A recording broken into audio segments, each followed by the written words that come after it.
Hello and welcome to another episode of Legal Update. The topic of discussion is right to seek information. Why in news? Recently, in the State Federation of Cooperative Sugar Mills Limited versus the State Information Commission Punjab and another case, the Punjab and Haryana High Court held that the Right to Information Act 2005 was enacted to ensure transparency in departments, but it does not give anyone the right to seek information with a motive that amounts to harassment of department employees.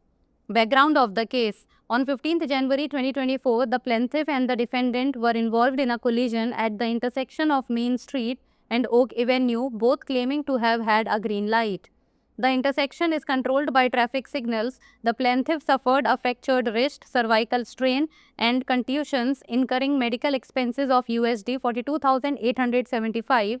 He was unable to work for 12 weeks. The plaintiff was cited for failure to obey a traffic signal, and witnesses provided differing accounts of the accident. The plaintiff had consumed 2 alcoholic beverages prior to the collision with a blood alcohol concentration of 0.06% after the incident. A writ petition was filed before the Punjab and Haryana High Court regarding the case. Court observation. The bench of Justice Harsimran Singh Sethi emphasized that the RTI Act should not be misused for harassment or obstruction, and indiscriminate demands for information unrelated to transparency could harm administrative efficiency.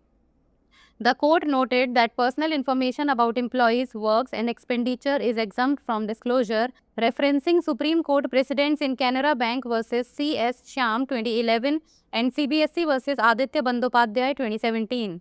The complainant's lack of interest in pursuing the remedy for 10 years was highlighted, suggesting a lack of genuine concern in the matter.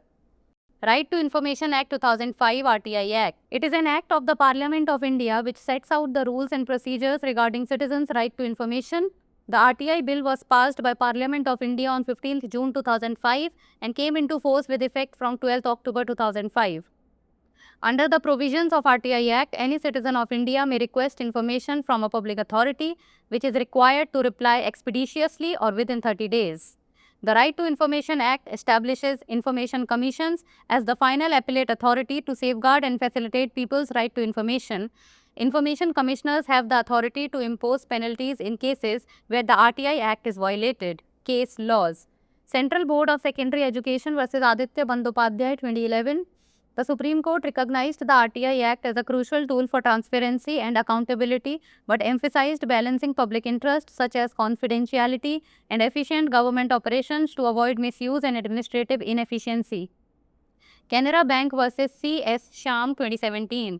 The court ruled that employee performance details such as memos and tax returns are personal information exempt from disclosure unless the applicant demonstrates a large public interest. In the specific case, the requested information about bank employees was deemed exempt under Section 8J of the RTI Act. Now it's time for the practice question.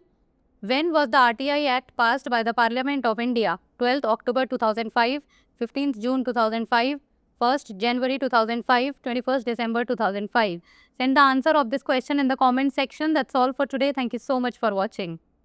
सूचना मांगने का अधिकार चर्चा में क्यों? हाल ही में राज्य सहकारी चीनी मिल्स संघ लिमिटेड बनाम राज्य सूचना आयोग पंजाब और एक अन्य मामले में पंजाब और हरियाणा उच्च न्यायालय ने माना कि सूचना का अधिकार अधिनियम 2005 विभागों में पारदर्शिता सुनिश्चित करने के लिए बनाया गया था, लेकिन यह किसी को भी इस उद्देश्य से सूचना मांगने का अधिकार नहीं देता है जो विभाग के कर्मचारियों को परेशान करने के बराबर हो। मामले की पृष्ठभूमि। 15 जनवरी 2024 को वादी और प्रतिवादी मेन स्ट्रीट और ओक एवेन्यू के चौराहे पर एक टक्कर में शामिल थे। दोनों ने दावा किया कि उनके पास हरी बत्ती थी। चौराहे पर यातायात सिग्नल का नियंत्रण होता है। वादी की कलाई में फ्रैक्चर, ग्रीवा में खिंचाव और चोट आई। इसके कारण उसे 42,875 अमेरिकी डॉलर का चिकित्सा व्यय उठाना पड़ा। वह 12 सप्ताह तक काम करने में असमर्थ था। वादी पर यातायात सिग्नल का पालन ना करने का आरोप लगाया गया था और गवाहों ने दुर्घटना के बारे में अलग अलग विवरण दिए थे। वादी ने टक्कर से पहले 2 बार शराब पी थी तथा घटना के बाद उसके रक्त में अल्कोहल की मात्रा 0.06% थी। इस मामले के संबंध में पंजाब एवं हरियाणा उच्च न्यायालय में एक रिट याचिका दायर की गई थी। न्यायालय का अवलोकन। न्यायमूर्ति हरसिमरन सिंह सेठी की पीठ ने इस बात पर जोर दिया कि आरटीआई अधिनियम का दुरुपयोग उत्पीड़न तथा वादा उत्पन्न करने के लिए नहीं किया जाना चाहिए तथा पारदर्शिता से असंबंधित सूचना की अंधाधुंध मांग प्रशासनिक दक्षता को नुकसान पहुंचा सकती है। न्यायालय ने कैनरा बैंक बनाम सीएम श्याम 2011 और सीबीएसई बनाम आदित्य बंदोपाध्याय 2017 में सर्वोच्च न्यायालय के उदाहरणों का हवाला देते हुए कहा कि कर्मचारियों, कार्यों और व्यय के बारे में व्यक्तिगत जानकारी प्रकटीकरण से मुक्त है। शिकायतकर्ता द्वारा 10 वर्षों तक समाधान पाने में रुचि न लेने की बात उजागर की गई, जिससे यह पता चलता है कि मामले में उसकी वास्तविक चिंता का अभाव था। सूचना का अधिकार अधिनियम 2005। यह भारत की संसद का एक अधिनियम है जो नागरिकों के सूचना के अधिकार से संबंधित नियम और प्रक्रियाएं निर्धारित करता है। आरटीआई विधेयक भारतीय संसद द्वारा 15 जून 2005 को पारित किया गया तथा 12 अक्टूबर 2005 से लागू हुआ। आरटीआई अधिनियम के प्रावधानों के तहत भारत का कोई भी नागरिक किसी सार्वजनिक प्राधिकरण से सूचना का अनुरोध कर सकता है, जिसका उत्तर शीघ्रता से या 30 दिनों के भीतर देना आवश्यक है। सूचना का अधिकार अधिनियम लोगों के सूचना के अधिकार की सुरक्षा और सुविधा के लिए अंतिम अपीलीय प्राधिकरण के रूप में सूचना आयोगों की स्थापना करता है। सूचना आयुक्तों के पास आरटीआई अधिनियम का उल्लंघन होने पर दंड लगाने का अधिकार है। संबंधित केस: केंद्रीय माध्यमिक शिक्षा बोर्ड बनाम आदित्य बंदोपाध्याय 2011।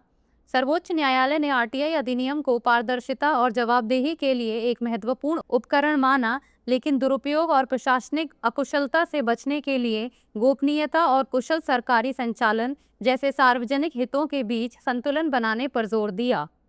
कैनरा बैंक बनाम सीएस श्याम 2017। न्यायालय ने फैसला सुनाया कि कर्मचारी के प्रदर्शन का विवरण, जैसे कि मेमो और टैक्स रिटर्न, व्यक्तिगत जानकारी है जिसे तब तक प्रकट करने से छूट दी गई है जब तक कि आवेदक व्यापक सार्वजनिक हित प्रदर्शित न करे। विशिष्ट मामले में बैंक कर्मचारियों के बारे में मांगी गई जानकारी को आरटीआई अधिनियम की धारा 8J के तहत छूट प्राप्त माना गया। अब बारी है अभ्यास प्रश्न की। भारतीय संसद द्वारा आरटीआई अधिनियम कब पारित किया गया था? 12 अक्टूबर 2005, 15 जून 2005, 1 जनवरी 2005 या 25 दिसंबर 2005। आप इस प्रश्न का उत्तर कमेंट सेक्शन में दे सकते हैं। आज के लिए इतना ही, धन्यवाद।